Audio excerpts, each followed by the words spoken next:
Բոլոր դիրքապահները թագավոր տղերք են։ Արմենի խոսքերն են, որ թևավոր են դարձել բոլոր զինվորների համար։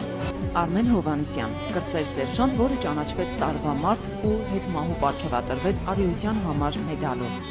1994 թվականի հունիսի 30-ն էր, երբ Հովհաննիսյանների ընտանիքում մանկան ճիչ լսվեց։ 3 աղջիկներից հետո Արմենի ծնունդը մեծ ուրախություն էր։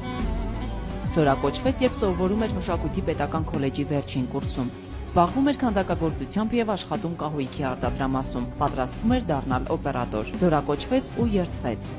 Ժողովրդի կողմից ինձ վստահված պետական սահմանի վարդական դիրքը պատրաստ եմ պաշտպանել անձնվիրաբար։